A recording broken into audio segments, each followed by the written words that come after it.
Using humor in sales, best practices for outreach. Why outbound feels harder than ever. B2B inboxes are brutal right now, and most teams feel it.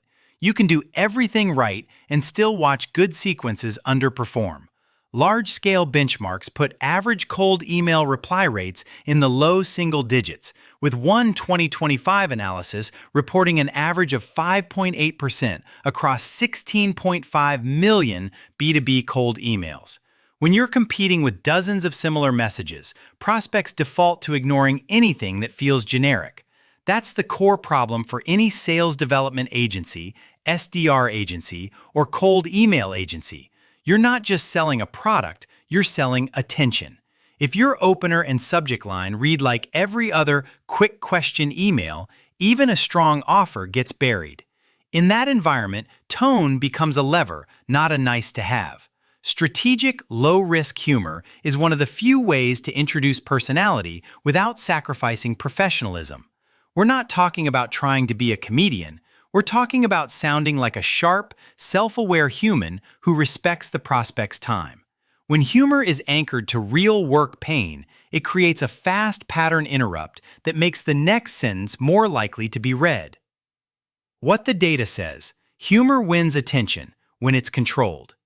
Benchmarks from 2024 to 2025 show average B2B cold email reply rates sitting around 3 to 5.1%, while top quartile campaigns can reach 15 to 25% by dialing in positioning, relevance, and tone.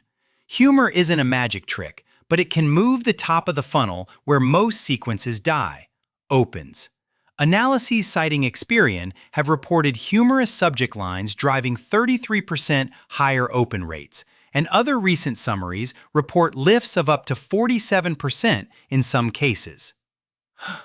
The value of that lift is simple math. More opens mean more prospects actually see your hook and CTA. If your baseline reply rate is already in the mid-single digits, even a modest improvement upstream creates more at-bats without changing your list size or spend. For an outbound sales agency running high-volume sequences, that compounding effect is where humor earns its keep. Choose charming consultant humor, not stand-up comic humor. The safest B2B humor is the kind you could say in a conference room without changing your tone.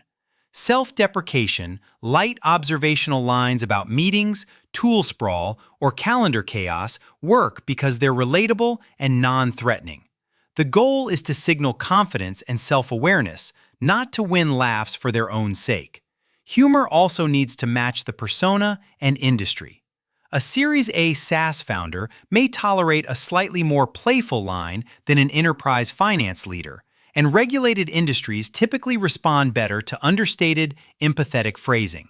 When we coach teams inside our B2B sales agency work, we treat humor like formality. It's a dial you turn based on seniority, risk tolerance, and brand expectations. The most reliable rule is to anchor the joke to a real business problem you solve. A line about another dashboard no one asked for is only useful if your next sentence makes the dashboard problem concrete and points to a specific outcome. If your humor distracts from the value, it's not helping your pipeline, no matter how clever it is.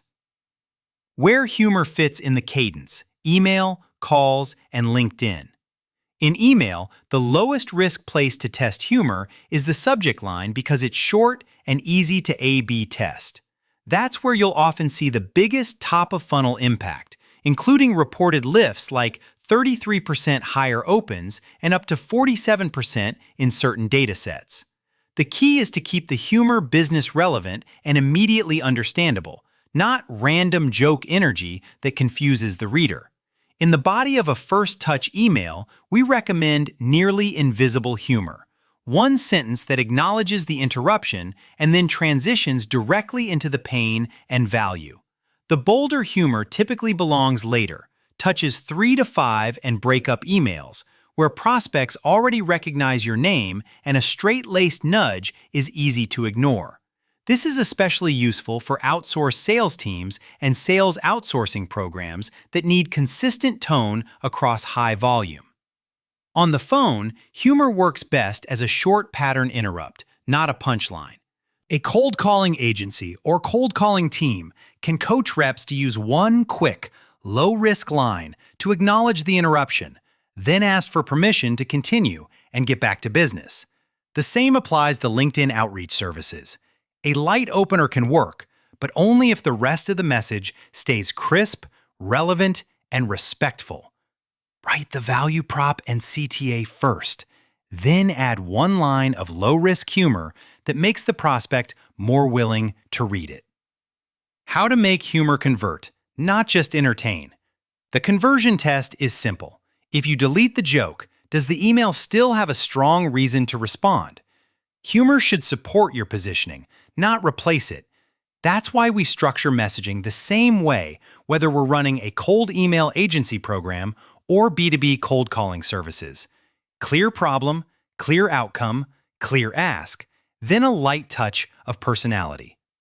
Case studies back up the humor tied to pain approach. Influitive's playful subject line and copy drove a 25% open rate, a 2.3% CTR, and 72 direct replies, many explicitly praising the tone. Lenovo's exaggerated IT support humor reportedly produced a 250% lift in qualified leads and reactivated 91,600 dormant leads by making a real pain feel instantly recognizable. The practical takeaway is to keep humor short and placed near the top where it increases readability, not at the end where it can dilute the CTA.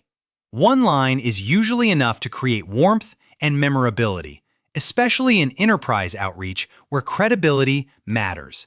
If a prospect remembers the punchline but can't repeat your offer, you've paid for attention and gotten nothing in return. Common humor mistakes that damage pipeline and how to avoid them.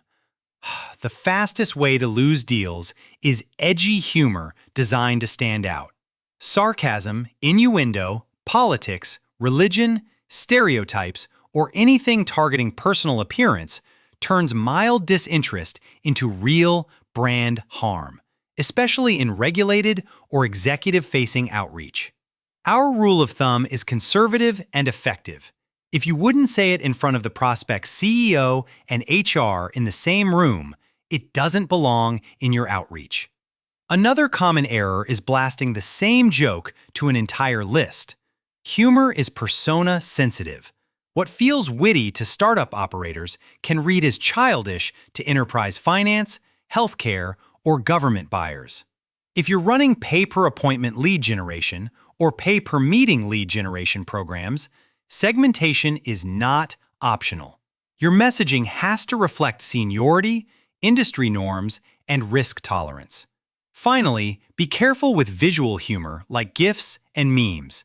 Even when practitioners report lifts of around 31% in engagement from tasteful memes or GIFs, corporate security and deliverability filters can negate those gains, and some audiences simply dislike it.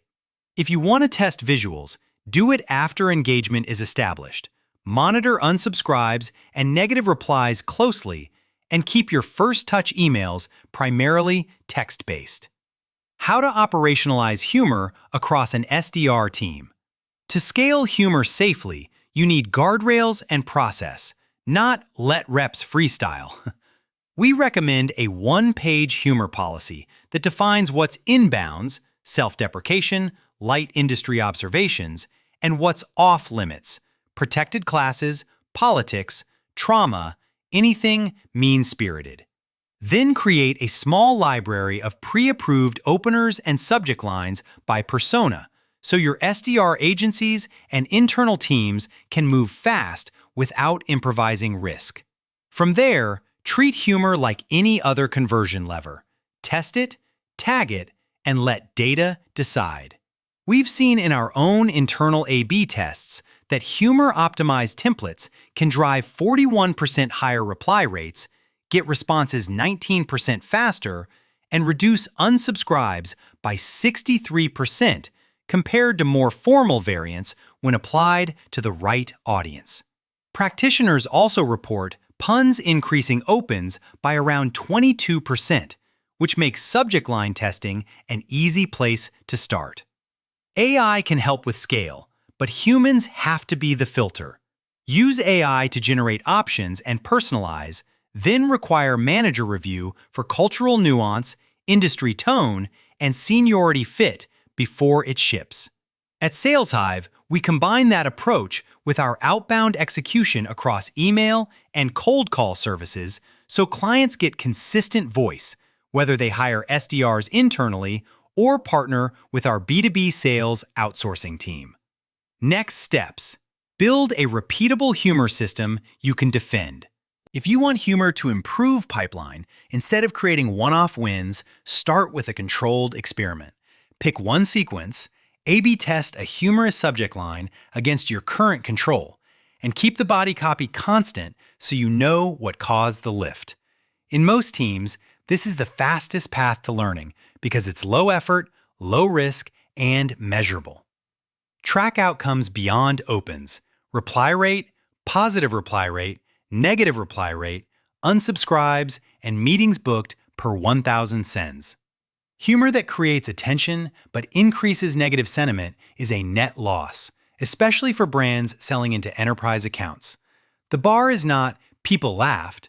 The bar is "we booked more qualified conversations without increasing complaints." Once you find a humor style that wins, document it, templatize it, and apply it consistently across channels so your email tone matches your B2B cold calling services and LinkedIn DMs. That consistency is what makes an outsourced B2B sales program feel credible instead of gimmicky. If you need help implementing it at scale, our team at SalesHive can plug into your outbound as a cold calling company and sales development agency partner while keeping the humor tested, segmented, and on brand.